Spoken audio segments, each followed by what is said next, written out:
Hello and welcome all to the Amazing Conspiracy Realist Network. This is episode 1 of De-Occulted with your host, the Amazing Conspiracy Realist himself, Brian Cirillo. Thanks for tuning in, and thanks for everyone who's coming over here from my Light Occult Tarot Readings page. I appreciate all the support that I've been getting, as I progress in my readings and in the posts that I do over there. For those that don't know, I've been doing a lot of live feeds on that Facebook page, different posts about the cards of the day. So that's going to continue, but I'm going to be able to revamp that and maybe add a little bit more graphics and things like that now that I have finally upgraded my technology that I've been talking about for months doing. So, but this show is going to be the main enchilada on this network. It's going to be the show where, I do a series of book reports on some of the best research and whistleblower testimony that has been published within the truth and freedom community, alternative research community, whatever you want to call it. And these works will de-occult previously occulted information. So, if you didn't get it by the context clues there, the term occult comes from the Latin verb occultare, which means to hide or conceal. So, to really understand the occult, you need to understand that there are dark and light aspects to it. And so that's what this first slide portrays. Is on the left-hand side you have the dark aspects of the occult. On the right-hand side you have people. You have the light. On the right-hand side you have the light aspects of the occult, and some of the books I put in that collage are books that do de-occult previously occulted information to, uplift consciousness, to inform, to create awareness, and for the purpose of raising consciousness rather than suppressing it, which is what the folks on the left-hand side are all about. Is the suppression of consciousness.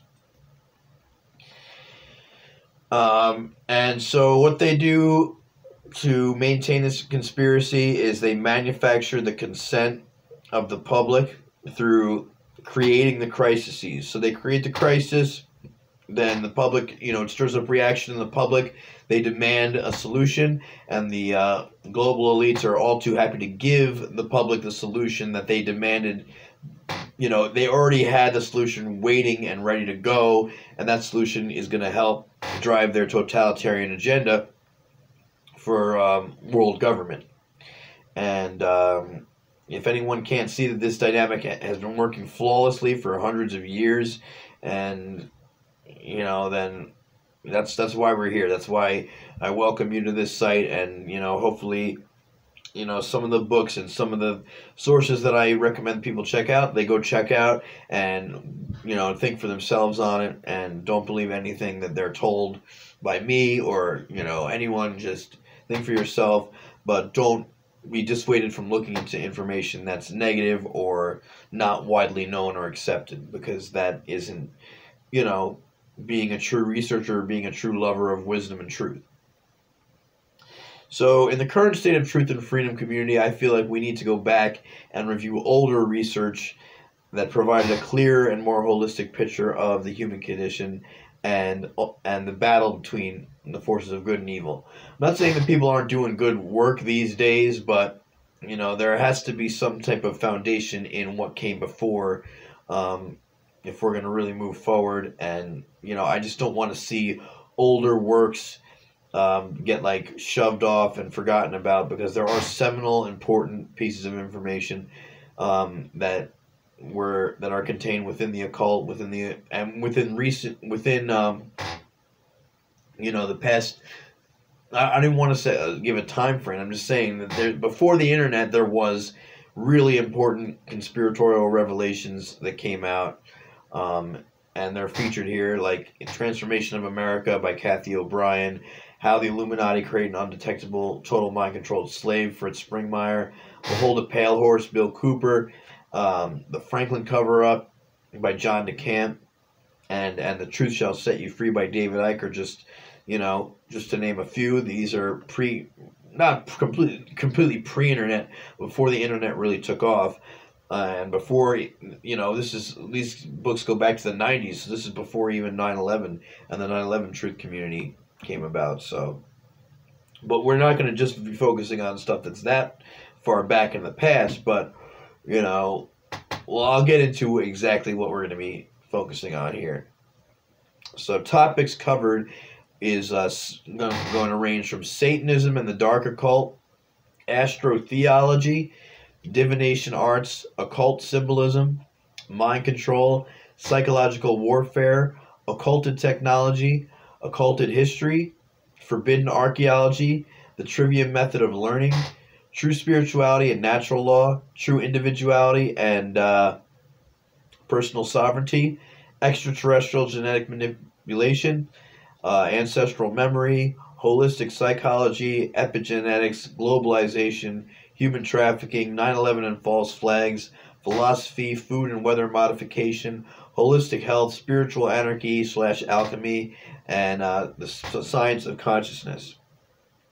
So these topics are all important in regards to raising consciousness, true care, morality, and freedom on this planet. And,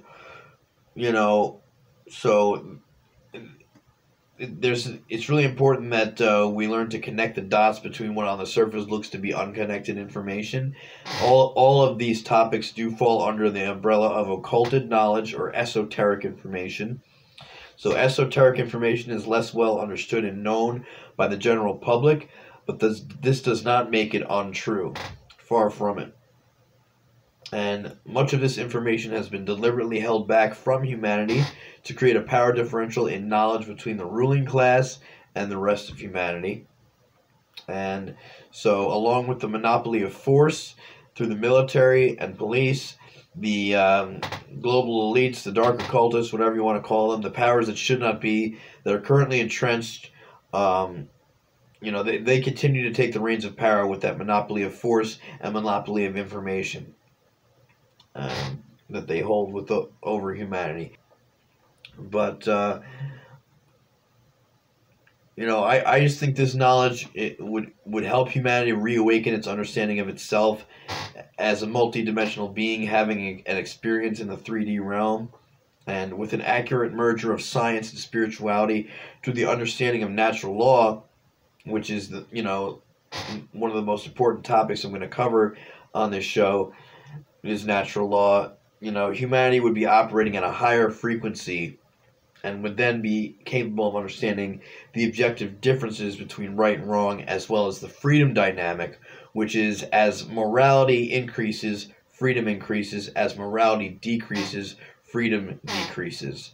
So you better be good for goodness sake, because there is an objective difference between right and wrong. And I think that even looking at the dark side, even looking at the dark occultism and Satanism, it's important. That's part of the positive spiritual journey, is looking at how bad things can really get, so that you can understand, by understanding what something is not, this is anti-love, this is anti-life, this cult of death and slavery. So understanding what love and life are not is actually going to help you better understand what it is. So, I'm not saying that evil should not be defeated. Some people are going to say that, good and evil need to always exist and coincide with each other and stuff like that. I don't agree with that. I think evil is a force that is meant to be defeated and overcome. But you should not ignore it. You should not ignore what is contained within the dark occult information. I mean, the information about the dark occult, information about human trafficking and pedophilia, and, the false flags and the, poisoning of the food and, all that dark stuff. It's important that people understand it so that they can have a holistic perspective and outlook, and just get over that Stockholm syndrome and that fear of facing, what the world really is in the current condition, and that current condition can be best described as slavery. So, next question we want to ask is, what is consciousness, and how does raising one's consciousness facilitate in understanding the tapestry of information contained within the occult?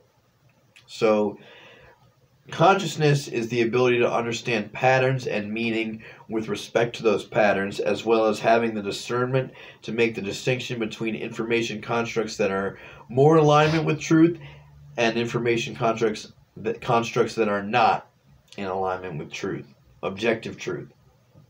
So, truth is a force that exists outside our perceptions. It is objective, singular, and eternal. It is a force that we must come into alignment with if we want to live in harmony to natural law. And I'll get into what natural law is in a minute. So,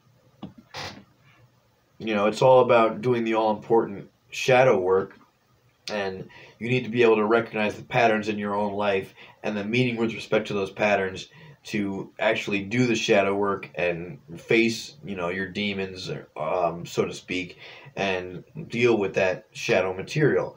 And we need to do the same thing on a collective level. And so looking at the occulted knowledge, it's important that you look at it from a holistic perspective, a whole picture, a whole brain perspective. And so, consciousness ties hand in hand with that, as it is the ability to understand patterns and meaning with respect to those patterns. That's why I included the star card here, because you could see, as she's pouring the water, it creates a pattern within the water, and as she's, dumping the water out, it creates a pattern within the water and also on the land. And the star card to me is my favorite tarot card.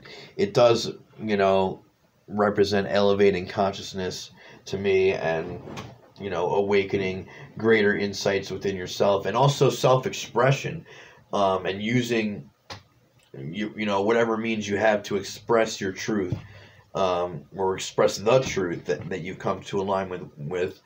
You can do that in an artistic way or through publishing of some sort. So free expression, free-flowing information is what it's all about. And so what is natural law? So natural law is the most occulted knowledge out of all the occult esoteric knowledge. And the word nature comes from the word neter, which means spirit. So the prefix al means of, therefore the word nature means of spirit. So the term natural law in this context is not to be confused with the Darwinian conception of natural law as survival of the most socially ruthless or, quote, fit. Because if you're a psychopath running a society, you could decide that any psychopathic traits are the most fit for your society, and you could decide that those genes should be propagated over others, and then you'd be a dark eugenicist, which there are many in this world, and we're definitely going to get into that topic as we progress. I'm actually writing a book, side note, on dark eugenics and the evils of it, obviously, for newcomers, I don't want them to get twisted. It's just like, I say, like, oh, we need to talk about Satanism. We need to talk about dark eugenics. Some people are dumb enough, they're just going to be like, oh, he's into dark eugenics, and he's into Satanism. It's like, no, I'm into learning about these things so that we can overcome these evils and, transcend them. So, true natural law is of the cosmos. It applies to all beings capable of understanding the objective difference between right and wrong behavior, morally correct and incorrect behavior. So, what is the definition for natural law? Natural law is a set of universal, non-man-made, binding, immutable conditions that govern the consequences of behavior for beings that are capable of understanding that. That's us. You know, unless we have serious mental or extenuating things. I'm not talking about the exceptions. I'm talking about the rule. So natural law is the body of universal spiritual laws which act as the governing dynamics of consciousness. And so, you know, consciousness is not only just the definition I gave before, it is, you know, that force that can recognize meaning with respect to patterns is a spiritual force that exists within all of us. It's the force that animates our entire body and the systems of our body to function. But, you know, we have to feed it the right foods in terms of not only physical foods, but the right programming in terms of information, because human nature is that it's programmable. So, if bad information from a poisoned information stream is programmed into a human being, the output of that programming through human behavior and perception is going to be bad. Garbage in, garbage out. So if the input programming is moral relativism, there is no difference between right and wrong. Or if the programming is a skewed version of what morals are, like the 7 deadly sins, or no short skirts, or, you know, no loud music, that is another bad program that's going to lead to a bad output on the screen. Because when we're talking about moral law, we're talking about not violating people's natural-born rights to privacy, to sexual freedom in terms of, you know, not violating someone's sexual choice through rape, and then not taking someone's life, you know, just out of sheer, you're not, when it's not a case of self-defense and you take someone's life, that's obviously wrong, and most people would agree that that's wrong. But then when you say, well, that's wrong and that's a law in the universe that's wrong, then no. Man decided that the killing and rape is wrong. It's just like, no, that's objectively wrong in the universe under natural law for beings that are capable of understanding it. So, man's law is an abomination of natural law and is in direct opposition to natural law, and that's why so few people have this basic understanding of law, as in law of the universe, moral law of the universe, because there's so many other systems of law that confound and conflate it and, you know, serve to obfuscate it and cover it up with a bunch of other laws that, you know, are where you could be put in a cage for not doing anything wrong. And that's against natural law. So, you know. So, you know, when you have bad programming from false paradigms of belief and poison streams of information like the mainstream media or, you know, organized religion or even the scientific materialist institutions, government-funded science, scientism as it's been called throughout the alternative research community, then, you know, it's going to result in continued slavery and human suffering, because all of those modes of thinking promote slave think and one form of brain imbalance over the other in some way, shape, or form. And if you talk to people who have subscribed to organized religion or Darwinian thinking, then most of them do agree in the need for government, the need for control, the lack of spiritual power that human beings have, and the need to give any power that you do have away to higher authorities, and, you know, keep your mouth shut, respect and be obedient, respect authority and be obedient. That's what makes you a good person. That's what most people believe, and nothing can be further from the truth. So most people are programmed not to care about rights and the rights of others, and, you know, so it's important that we have that empathy and that care intact, and the system's goal is to destroy the feminine dynamic of care. And you know, people think it's better not to care, and that's like a form of, like, you know, it's like a therapeutic thing. It's just like, oh, I let go, I don't care anymore. It's just like, no, not caring creates a prison for all of us. That's what Mark Passio said, but I mean, he doesn't coin that phrase because it's just a true statement. So, you know, you get that a lot in the punk rock scene that I've been involved in too. And we don't fucking care, man. Yeah, we don't fucking care. Yeah. You know, we're freedom. We believe in freedom, but we don't fucking care. We don't care about you and your hardship, mate. Fuck off. We don't care about rights, defending them, or anything like that. And then for people who think, oh, he's talking about defending rights, he's talking about defending freedom, he must be a big fan of the U.S. military. No, I'm not. They don't give a fuck about your rights. They're not fighting for your rights. They never have been. They're helping to destroy your rights. They're helping to build a prison all around you. They didn't do shit for my freedom. I got my freedom on my own by breaking down false paradigms of belief. I feel truly free in the mind, but I'm not free physically because I'm stuck in this dark New World Order hellscape that has been created by people that are enslaving me with their ignorance. But I'm not perfect, so I've helped contribute to the conditions on this planet as well to some degree, and I'm not proud of it. With the things I support sometimes, and, you know, or have supported in the past. So I'm a work in progress, so I'm not saying I'm on a mountain here, and that I'm the guru and everyone should listen to me. Do your own research, do your own due diligence. I'm just here to help you, point you in the right direction, because I've been doing this for 15 years. I've been sitting on the information, and I haven't been reading enough. Micheal Tsarion in an interview the other day said that only like 16, or I don't want to misquote him, it was like 10% or 16% of his research was done watching videos. The rest is all books. And I can honestly say the opposite for myself, which is why I haven't done jack shit until now. And it's because I'm too late. You know, I haven't done enough reading, so now I'm doing the reading as I'm doing the great work, and you're going to see what that looks like.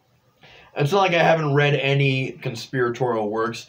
I read a lot of the books that I showed before on the screen, like Behold a Pale Horse, and, you know, several of David Icke's books, and Transformation of America, and Fritz Springmeyer's books, and Ayn Rand, and Nathaniel Branden. I've done a fair share of reading. There's way more than I need to do, and I wanted to document that process, and that's what I'm doing through this show. So, before I close out of this next slide, or this last slide, I just wanted to show people, if you haven't already read it, the quote here from David Rockefeller at the 1991 speech at the Council on Foreign Relations, where he admits the media is controlled, and they are occulting information from the public, and he thanks them for it. We are grateful to the Washington Post, the New York Times, Time Magazine, and other great publications whose directors have attended our meetings and respected their promises of discretion for almost 40 years. It would have been impossible for us to develop our plan for the world if we had been subject to the lights of publicity during those years. But the world is now more sophisticated, i.e. more mind-controlled, more dumbed down, more willing to accept whatever we feed them, because we've created trauma-based mind control and crisis and traumatized their brains. But I'll get into that later. So the world is more sophisticated now and prepared to march towards a world government. The supernatural sovereignty of an intellectual elite and world bankers is surely preferable to the national auto-determination practiced in past centuries. Unfucking believable. This guy, you know? It's the supranational sovereignty of an intellectual elite. What in the fuck is that? That's not part of natural law. How about the individual sovereignty of the human being, of the human spirit? Individual sovereignty, free will, rights, natural born rights. You know? these globalist assholes don't ever talk about stuff like that because they're not interested in that. They're interested in creating more and more power and control, centralizing it for themselves, and bringing us down to a worker bee race that doesn't ever think for itself, that can't even define what rights are, wouldn't even understand the first thing about why it's important to defend your rights and understand what they are, and doesn't know the first thing about consciousness or natural law or spirituality. And that's where most people are at. So this next slide is, it says conspiracy theorism? No. Conspiracy realism. What is conspiracy realism? It's the understanding that a global conspiracy has been proven, and its perpetrators and lieutenants have detailed what the future would be like under the Dark New World Order in their own writings and speeches. This information isn't widely known or accepted because the general public have developed Stockholm Syndrome as a result of being put under trauma-based mind control. If you ask most people, you will find they do believe more centralized control in the hands of the few is inevitable and even necessary for maintaining their false sense of security. This is why hardly any amount of proof and connecting the dots will ever be enough for those still under mind control. They would read these books, quotes, and be in full agreement with their own enslavers for their need to remain enslaved. And it's not even enough. They want to convince you that you also, are a part of that, and you need to go along with the trends and the changing times and accept slavery, because that's progress.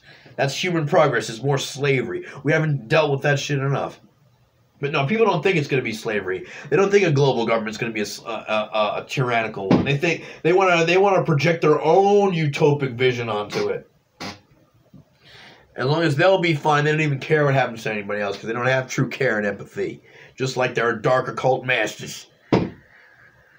So here are some admissions of guilt from the dark occultists. Starting with Carol Quigley, I know of the operations of this network because I've studied for 20 years and was permitted for 2 years in the early 1960s to examine its papers and secret records. I have no aversion to it or its aims, and to many of its instruments. Its instruments for control, like mind control and occulting knowledge.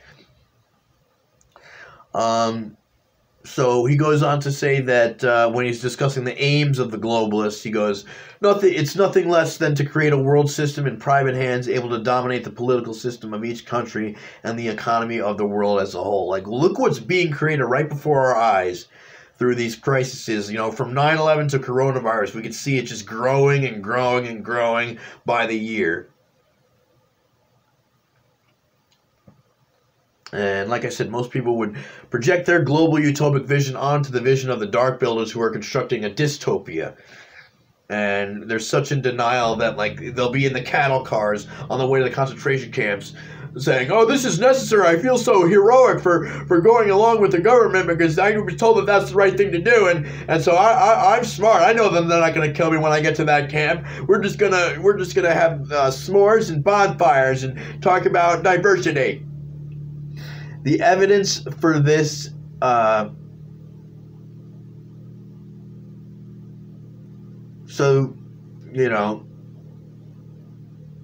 they are constructing a dystopia because and that is evident through the decrease in morality and the loss of freedom in the US and around the world. When you're losing freedom and security is praised and lauded over freedom, you know that you're in for tyranny. You know you're in for nor freedom nor security. But as long as some people remain comfortable, they're fine with everyone else suffering, or they don't even see it the right way. As long as it's not affecting me, it doesn't matter.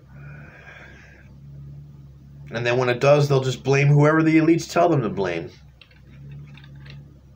And, the problem is most people have adopted the same mentality and narcissistic mindset that the global elites have. Everyone wants to control. Everyone believes in the survival of the most socially ruthless and doesn't even realize it comes from a Nazi ideology. They just think, that's how it's always been, that's how it's always going to be, and we need to propagate that system. Always using the we, the us, and the our. Always trying to bring you into their whole collective stream, projecting their ignorance onto you, having no idea of the kind of journey that you're on true spirituality and awakening and truth discovery and caring about what's right and wrong.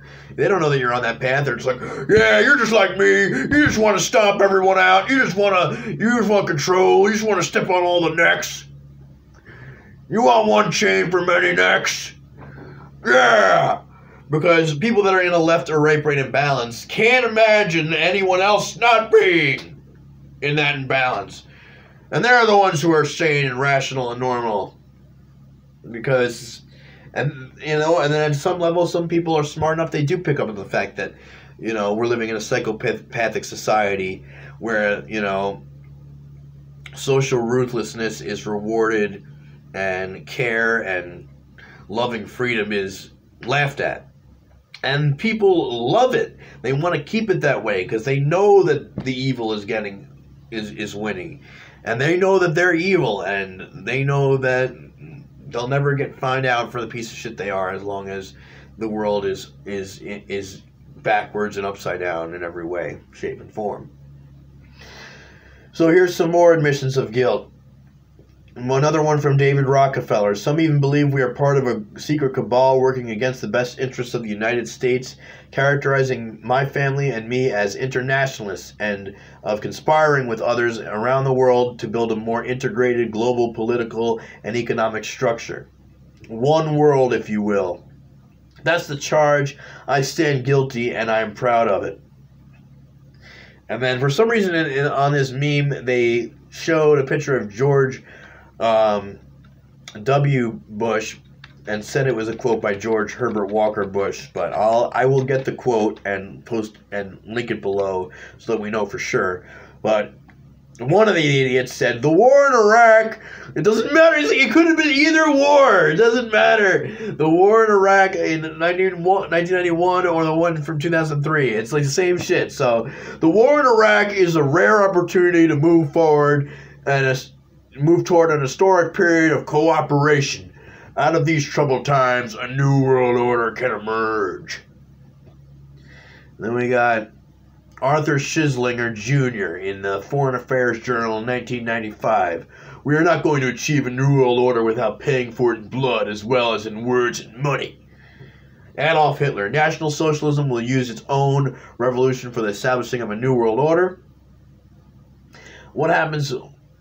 Whatever happens, whatever the outcome, a new world order is coming into the world. It will be buttressed with police power. When peace comes this time, there's going to be a new order of social justice.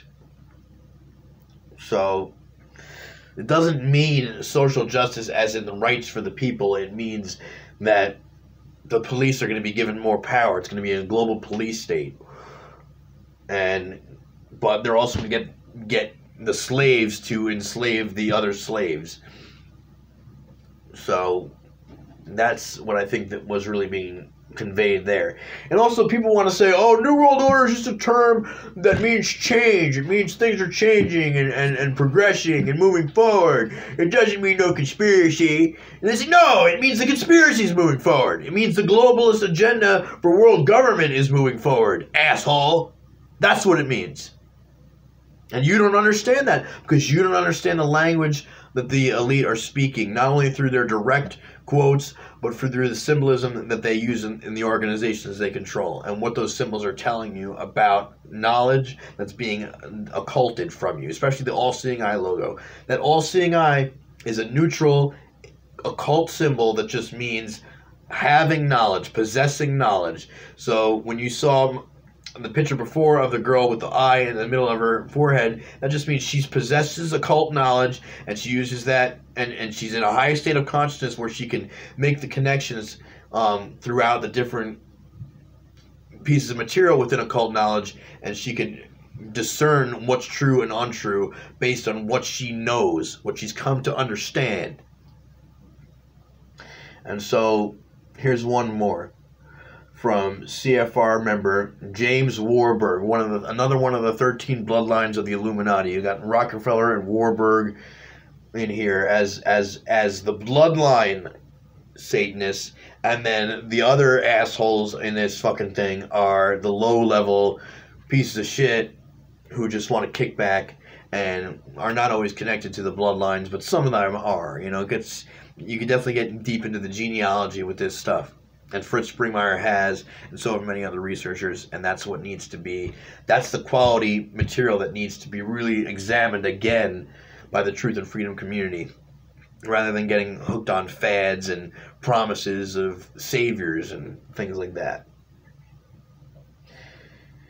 So we shall have world government whether or not you like it, by conquest or consent.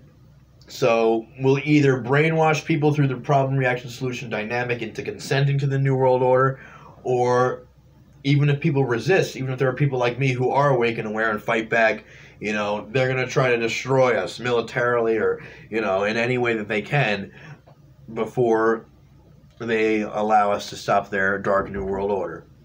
But it doesn't mean that there isn't hope. That doesn't mean it's not worth a fighting chance.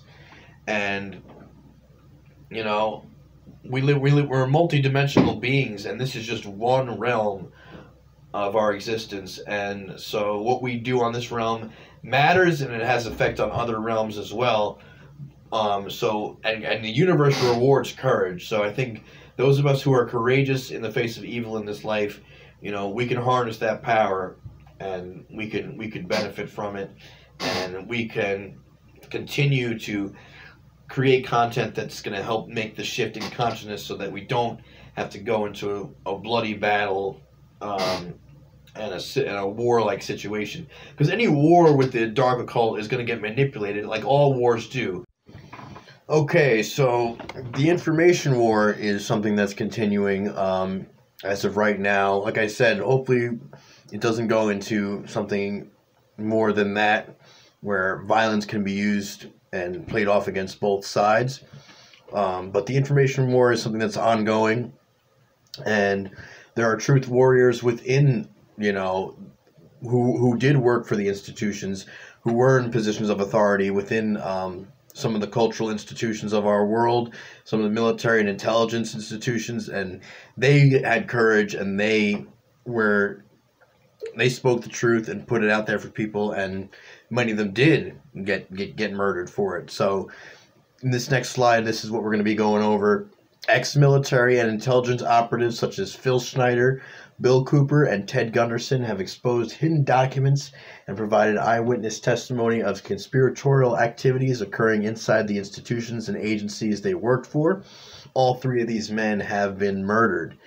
So if you take the research they do seriously and are at a higher state of consciousness, which again goes back to the pattern recognition skills and discernment, you will find that most whistleblowers and conspiracy investigators, they do have a consensus on the fact that a vast network of interlocking secret societies does exist and is determining the course of world events.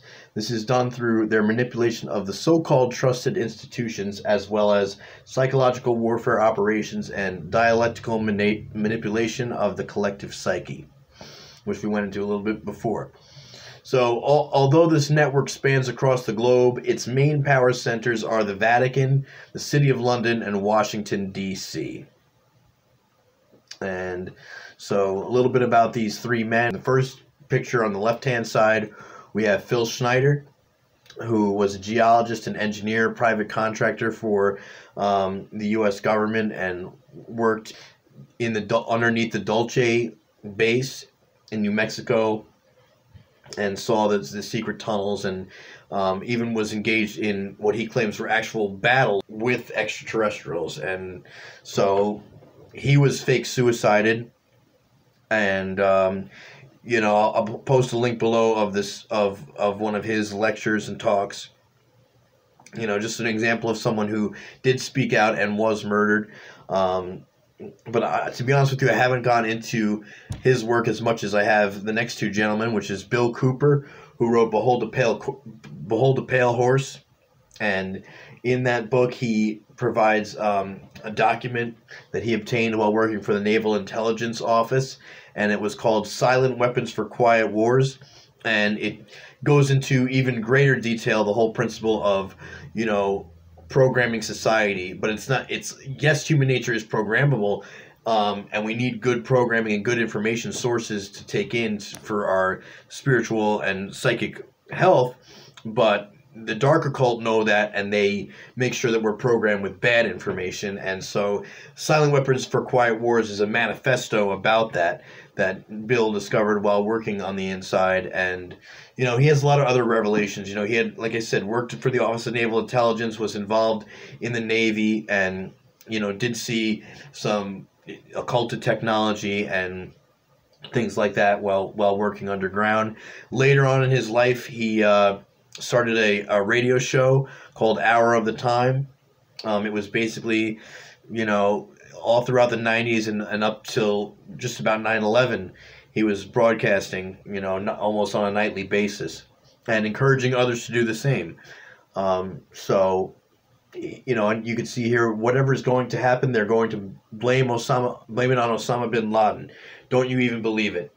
And he was killed on 11/6/2001, just a few months after 9/11, and because the media was hyping him up and just saying, because he said that he would defend himself if the government came for his gun rights and his rights. He said, if they come, they will be met with force. But that wasn't a threat. Saying that you will defend yourself if someone commits violence against you is not a threat. It's not against natural law. But the media was able to take advantage of the fact that people don't understand natural law and are afraid of people like Bill Cooper. And he was someone that even said, people that support the Constitution, people who are more libertarian-minded, and patriots, he called them, they're going to be the ones targeted in the future. So even when I read this when I was younger, around the Bush administration, I didn't believe that it would be patriots, because I thought that there was a false version of patriotism being sold to Americans at the time. But what he means is the real patriots were going to be the ones that were silenced and suppressed and censored and targeted. And that's definitely what's been unfolding. Whether or not you agree with Trump or whatever politician or political party, it's not about that. It's about suppressing people that care about freedom and rights.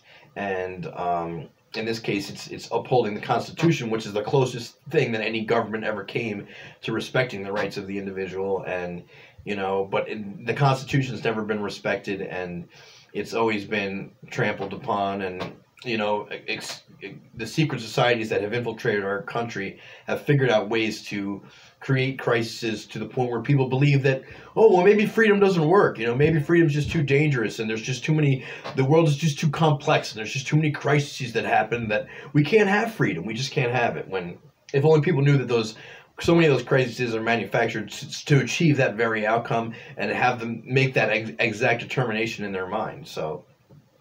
And then the third gentleman here on the right is Ted Gunderson, who's done, a lot in his life to expose the child trafficking and pedophilia rings that are rampant throughout this country and the world. And so you could, look more into his work. I'll post links below. He investigated the Macmillan preschool case, where children said that there were tunnels underneath the school where they were escorted and taken to a back door to the school, where they were picked up in cars and taken around the community for sex trafficking.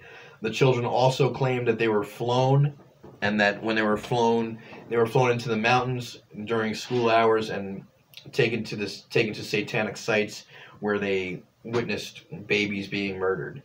And I know it's graphic, horrific, and stuff like that, but the children claim this, and Ted Gunderson was able to actually, as an FBI executive in the FBI, he hired a UCLA archaeologist, and even though the local authorities said, these claims that children are making aren't true, and their psychologist probably some well-meaning person who was trying to help the kids. They blame the media and the authorities blame the psychologist. Oh, you put these ideas into these kids' heads, when Ted Gunderson didn't buy the authorities' official story and knew that there was some cover-up going on. He could sense it, and he sure enough, the UCLA archaeologists that he hired did find tunnels that were buried in and covered over, and they also were able to find a site very close by, or in the mountain range, exactly where the kids would have been flown to in Crestline, California, and there was a satanic ritual site. So they did find physical evidence for what the kids were claiming, but by that time the media had took it and ran with it, and there was a couple of other cases synchronistically that were also coming up at this time, where the Presidio military base, there's many others, the Franklin cover-up, and so as more of this comes out, and it's been coming out, we've seen in the past couple of years with the WikiLeaks revelations and Epstein and Jimmy Savile, and so it's just people, again, they don't have the pattern recognition skills. They think it's all randomly happening. They don't want to be labeled a conspiracy theorist, and they're more worried about their own reputation than helping out these kids and these women who get put under sex trafficking and MK Ultra mind control and get tortured their entire lives by our government, the people that we give our power away to, and believe that our people's belief in authority makes them think that the government has some moral right to rule over us, when they're the most immoral scumbags you can imagine. And then the Darwinists will come in and say, oh, that's perfectly acceptable. If the ruling class are ruthless and evil, that's just the dominant devouring the weak. That's just part of nature. This Nazi ideology that so many people accept who claim to be progressive and are nothing of the kind. But anyway, Gunderson, he's holding up a file about the Finders, which is a group that the Tallahassee police, he had done some research and found that the Tallahassee police had arrested 2 men in 1987 who were well-dressed men, and they were found in the woods, and there was children with them, and those children were malnourished. They weren't, trained to use a toilet. They didn't know how to use a phone to communicate with another adult, to cry out for help. And so these men were arrested, and the Tallahassee police traced them back to Washington, D.C., a group called the Finders, and the Finders are a group that kidnaps children for the U.S. government, and to use in different projects where they can exploit the children for their talents, or exploit them for sex, or groom them to become a super soldier where they perform some type of false flag shooting event. Like a lot of these shooters are probably children that were raised to be that shooter, or to commit that crime, like like the super soldier, the whole super soldier thing. So if people have looked into that. And so the Finders were a group that the Tallahassee police were blocked from investigating because the D.C. Metro Police said, this is an internal CIA matter. It's not your jurisdiction. And so I'm sure the Finders still exist in some form, in many offshoot forms, and Epstein was definitely a procurer of children for the pedophile elites. Jimmy Savile was, and they have their lower level minions for that kind of thing. So, and then here we have some famous conspiracy quotes. There's more where this came from, but these are just a few examples of some U.S. presidents who not only alluded to a conspiracy, just admitted that it was going on. And, it's hard to say if these guys were really aligned with it, or wanted to do something about it, or were trying to tell people that the president isn't the highest position of power, and there really isn't a whole lot they can do about this. And so maybe it may have been some type of warning. There's a lot of different. This is where theory comes in, but this is a very famous one by JFK. For we are opposed around the world by a monolithic and ruthless conspiracy that relies primarily on covert means for expanding its sphere of influence, on infiltration instead of invasion, on subversion instead of elections, on intimidation instead of free choice, on guerrillas by night instead of armies by day. It is a system which has conscripted vast human and material resources into the building of a tightly knit, highly efficient machine that combines military, diplomatic intelligence, economic, scientific, and political operations Its preparations are concealed, not published. Its mistakes are buried, not headlined. Its dissenters are silenced, not praised. No expenditure is questioned. No rumor is printed. No secret is revealed. It conducts the Cold War, in short, with a wartime discipline no democracy would ever hope or wish to match. And so you could see why he was assassinated with those kinds of statements. And, you know, a lot of people do say that he did want to break up the big banks and the Federal Reserve. And, you know, that is the elite's financial prize possession. It's one of their ways they maintain control here in the United States and around the world. And Woodrow Wilson, another ex-president, goes into that as well. Our great industrial nation is controlled by its system of credit. Therefore, all our activities are in the hands of a small group of men who chill and check true economic freedom. We have come to be one of the most ruled, completely controlled, and dominated governments in the world. No longer a government of the majority, but a government of the opinion and duress of a small group of dominant men. And then here's one from Teddy Roosevelt. Behind the ostensible government sits a throned and invisible government, owing no allegiance and acknowledging no responsibility to the people. And so here are some of the featured works and researchers that I'm going to be outlining in this podcast. David Icke, I'm going to do a whole series on his work and his whole discography. I'm not going to go into every single book he wrote in detail, but the ones that I did read, I'm going to just go into and explain a little bit about, you know, how he was able to put the pieces together. You know, he starts off explaining the nature of reality, then he explains the nature of the global control system, then he goes into solution think, which is so vital at this time, solution think, and, you know, not being in the realm of just the symptoms and the effects.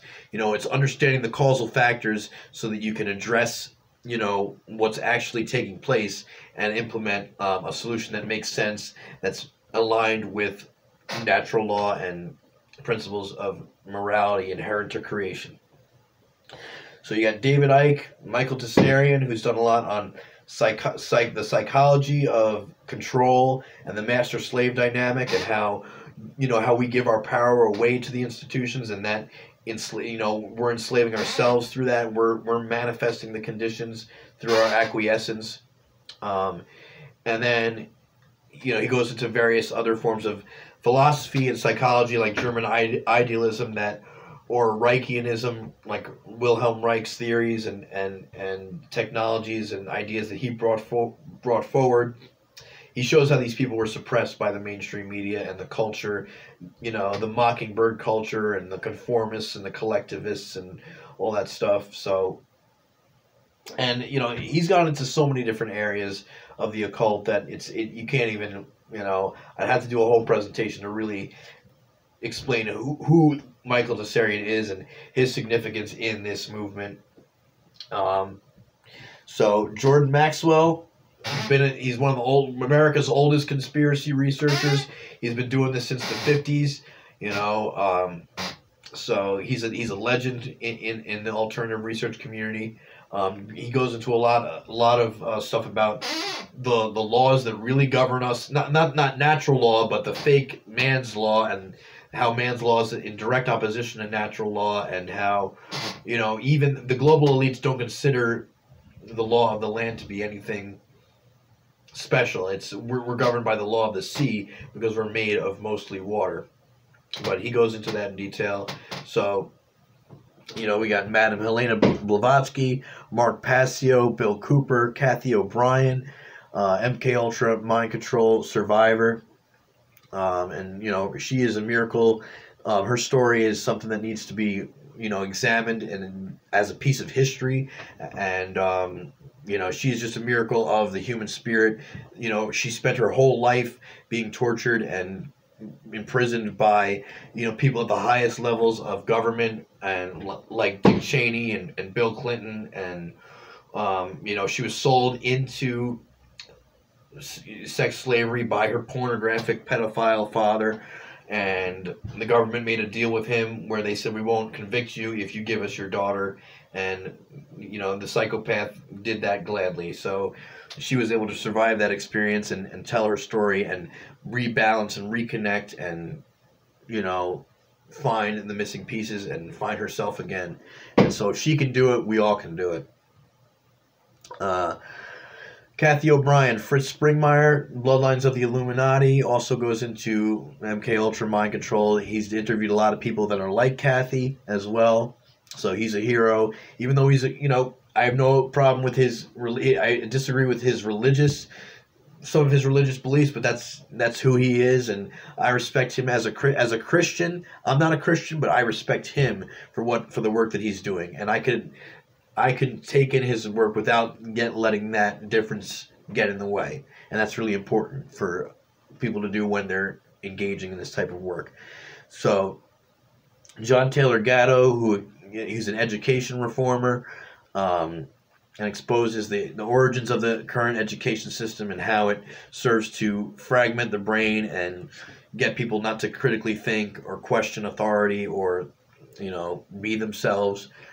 So, and then you have Ayn Rand, Nathaniel Branden, Dr. John Coleman, John DeCamp, Micheal Cremo, who goes into forbidden archaeology, Lloyd Pye, another forbidden archaeology person, Dr. Wilhelm Reich, Dr. Joe Dispenza, Carrie Cassidy, who I've spent a lot of time like looking at her whistleblower interviews, and you know that'll give you enough. That'll give you a tapestry of information and an understanding of the occult at one level. If you go through some of her older interviews, like Aaron McCullum's interview, and a few of the other ones from, like you know the Secret Space Program, Richard Hoagland, and there's so many more that you could mention. Crystal River, she's going to be our next guest on the show, or our first guest.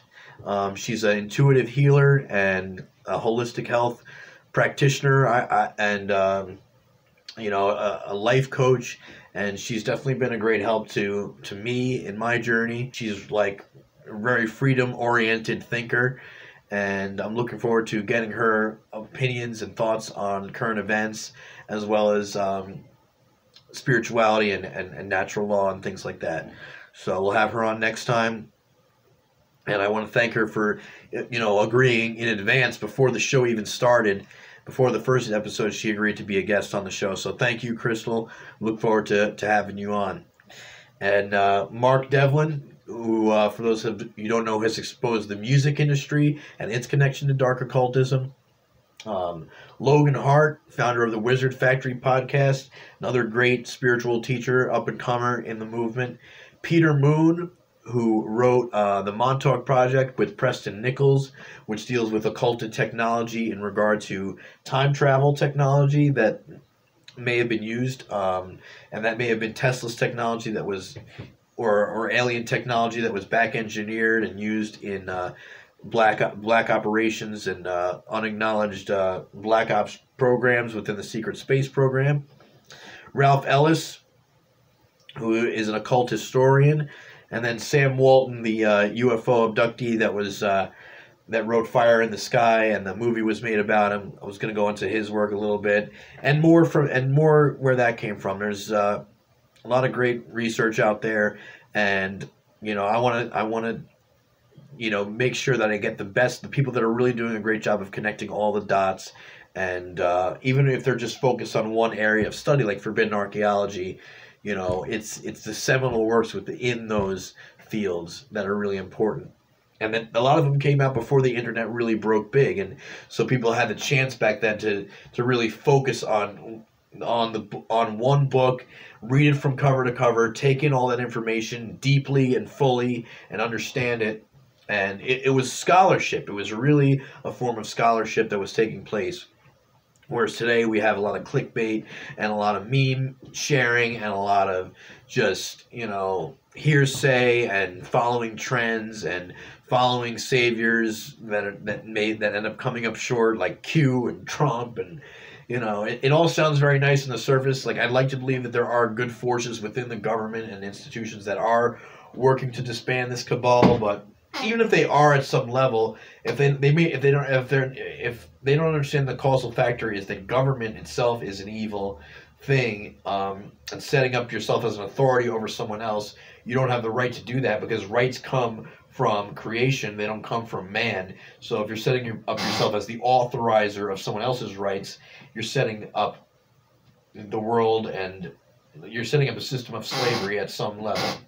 Now, there are some that argue for minarchism. We can't go to full-blown anarchy. We have to do it in stages, and so I think like the original idea of America and the Constitution and the checks and balances system was a step in the right direction, but you could see how easily that got corrupted, and there was always excuses made to cut back freedom and increase security, increase control, and that's what the globalists are hoping for. They want people to feel more comfortable being in a fascist society than they would in a free society. They want you to have safe, secure slavery instead of dangerous freedom.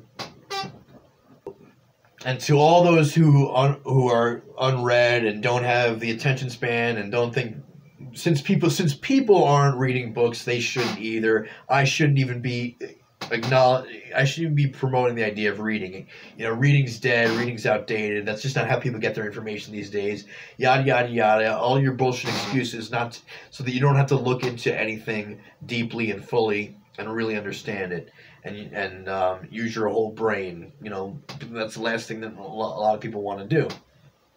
And think for yourself. Don't just you could understand something without agreeing with it, and that concept has been lost when you actually talk to people on the street. It's you could understand something without agreeing with it. You don't have to give your 2 cents on every single piece of information. You don't even have to give your opinion on the information at all until you've taken it all in. There isn't anything more annoying than when you're showing someone a presentation, or you're trying to explain to them what a book is about, and they don't even take a half of what you're saying, and take it apart based on no context, and think they're poking holes in what you're saying when they are just taking it all out of context, not listening to the whole thing. People just lose the thread so quickly when you're trying to, get them to see a whole picture. They're taking one piece, and it's just like when David Icke would be ridiculed in England. They would just say, "This guy thinks reptilians run the world. The end. Not gonna ask any. We don't need to ask any more questions on that." It's not like there are extraterrestrial researchers out there who are saying the same things. They don't want to give any context. They don't even want to. They just want to bash conspiracy theory. They don't even mention any of the prominent researchers. Not one person that I mentioned has ever been mentioned on the mainstream media that I know of in an honest way, where they would actually have that person come on and say their perspective and still promote their book, even though the host doesn't agree with it. They don't want even people to see what's contained within this body of knowledge. They don't even want people to look in that direction, and that should tell you something right there. So, my whole goal with this is to get people to take the journey that I'm taking. Recognize if you haven't read enough, it's time to, start reading, start understanding, and I'll be doing the outlines, like the book report outline style for each of these works, or I might do a special on a specific researcher. And it's not about obsessing over that person. It's just looking at their information that they provided from an objective point of view and acknowledging the fact that they contributed a lot to getting occulted information out there. And they're owed some credit for doing that. And I think that it's annoying when new people come into the movement and they've only heard of Q, or maybe they've gotten behind the Trump train, and it's there are a lot of newer up-and-coming researchers out there, but if you haven't grounded yourself in the knowledge of Ted Gunderson or Bill Cooper or David Icke or Micheal Tsarion or any of these early pioneers, then you might lose the thread pretty quickly, and once you start getting socially ostracized, you'll go back to the herd, you'll go back to the sheep, mentality pretty quick when you realize that your girlfriend's not down with it, your friends aren't down with it. You know, I had to deal with, that's part of doing the shadow work. Is like I realized at one point in my life I had everything that I thought I wanted except for the truth and people that were awake to the truth around me. You know, everyone around me had bought into some form of mind control, and I didn't realize how rampant it was. I thought everyone was on the same journey as me. We're all waking up together, man. But no, it's not like that. People will try to, not only are they, you know, you could realize that someone's under mind control and you could just, okay, then you could pump the brakes and just be like, okay, well, they're not ready for this type of conversation. But once they find out that you're not in their same form of mind control and programming, they're going to try to get you, they're going to try to break you down, and, you know, and crush your spirit and discourage you from continuing on the path. You know, I remember the first time I mentioned to a Buddhist friend of mine that I was doing tarot cards. You know, he looked like a ghost. Like, he's like, ooh, you know, you don't want to get into that stuff. That's negative stuff. That's, you know, all these preconceived notions about it, not understanding that I was archetypal knowledge and that there is a connection between the East and Western mysticism. No understanding of that at all. So, you know, one of the main things I want to drive home before I end off is, you know, we need to be more focused on solution think, and realizing that looking back at history, there are people like Wilhelm Reich who gave us, you know, brilliant solutions for like things like sexual hang-ups and different problems that, like, the mainstream media tells us, you know, these are just problems that we don't have any solutions to. We don't know, you know, how they're ever going to stop or how they can be ended. You know, there are great thinkers out there who were able to, who provided solutions to a lot of the problems that we face, and they were ignored and silenced and suppressed. And that should tell you something about the people that were doing the suppression, that they didn't want these solutions to be put forth in the public mind. And we'll get definitely more into that when you know, we're studying Micheal Tsarion's work, and we show how, you know, he does a great job of demonstrating the type of thinkers that were silenced in the past. And so when those types of ideas come back up again, you could bet your ass they're going to be silenced and suppressed, and there's going to be a campaign to shut these types of people up.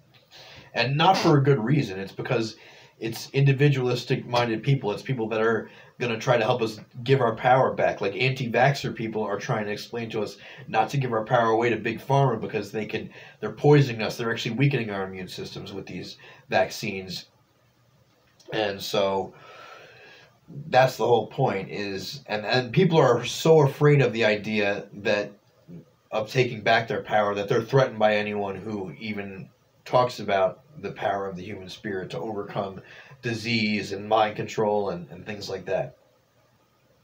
So, you know, I believe in power through action, positive action, right action, nonviolent action, non-aggression principle, as well as the self-defense principle.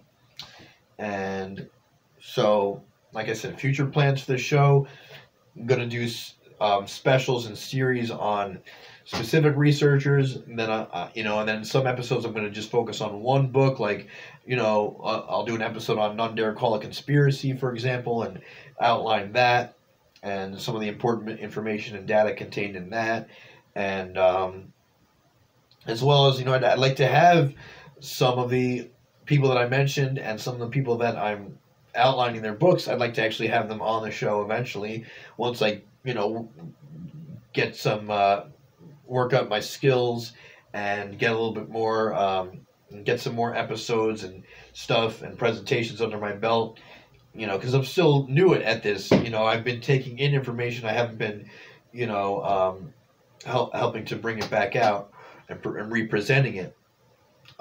So as I take this challenge to, I'm not going to give you a show every. I'm going to try to create something each week, but it's obviously going to take me some time to read these books. But I'm going to do it in a relatively quick manner so that I can get out there, get that outline created, and make an episode about it. And then in between, while I'm doing the readings, I'll have guests on, or, you know, I'll have other plans for the show. You know, maybe I'll just say my opinion, or you know, kind of do an off the cuff type of thing. I'm not sure yet, but like I said, there's going to be multiple shows on this network, so there's always going to be some type of content. There's some fresh content coming up, so keep that in mind, and you know, don't give up, and keep listening to the voice of truth and the voice of your own intuition and what you know to be right, not just for yourself, but just what you know in your heart to be morally right. And don't let the bastards grind you down. And hope you all have a great night. Thank you for tuning in. This is De-Occulted, only on the Amazing Conspiracy Realist Network.